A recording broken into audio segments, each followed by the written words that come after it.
అందరికీ శుభోదయం. ఏప్రిల్ 1, 2024 మదనపల్లి మార్కెట్కు సంబంధించిన దిగుమతి యొక్క సమాచారం ఇప్పటివరకు పలు మండీల మేస్త్రులతో మరియు జీపీఆర్ మండి అధినేత వెంకటేశ్వర ఫోన్లో మాట్లాడడం జరిగింది. వారి ఇచ్చిన సమాచారాన్ని ఒకసారి బేరీజ్ చూస్తే క్రోడీకరిస్తే మదనపల్లి మార్కెట్ తొట్టతొలిసారిగా వేలంపాట ఆరంభించి భాగ్యలక్ష్మి మండి ఇప్పుడు తీసుకుంటే భాగ్యలక్ష్మికి 200, జీపీఆర్ మండి నేడుతో తగ్గింది. ఇక తదిమ మండీలు MDN, NSR, JBT, Malik, JNT, RUBR, SLV, MMD, SLN, KL ఈ మండీలో తీసుకుంటే చాలా మంది నిన్నటి కంటే ఎక్కువగా పెరిగింది. 11 మంది నిన్నట్లాగానే వచ్చింది.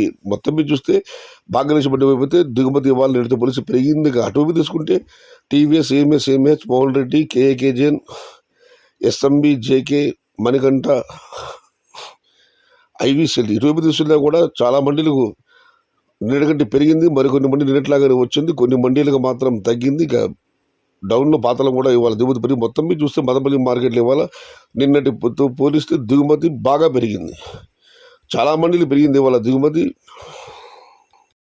కొన్ని మండీలు మాత్రం తగ్గింది, మరికొన్ని మండీలు నిన్నట్లాగానే వచ్చింది. మొత్తం మీద అన్ని మండీలు కూడా ఏదో ఒక 4-5 మండీలు మినహాయిస్తే అన్ని మండీలు కూడా ఇవాళ నిన్నటితో పోలిస్తే దిగుమతి బాగా పెరిగింది. నిన్న మీకు అందరికీ తెలిసింది 250 రూపాయల దగ్గర నుంచి 400, టాప్ అండ్ టాప్ 450 వెళ్ళడం జరిగింది. వాళ్ళైతే నిన్నటి పోలీసు దిగుమతి భారీగా పెరిగింది. మరి చూడాలి ధరలు ఎలా ఉంటాయి. భారీగా చాలా వరకు పెరిగింది.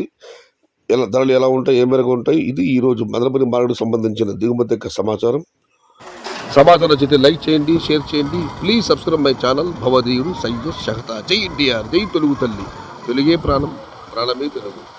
సర్వే జన సుఖినో భవంతు. ధర్మో రక్షతి రక్షిత. అన్నదాత సుఖీ భవ.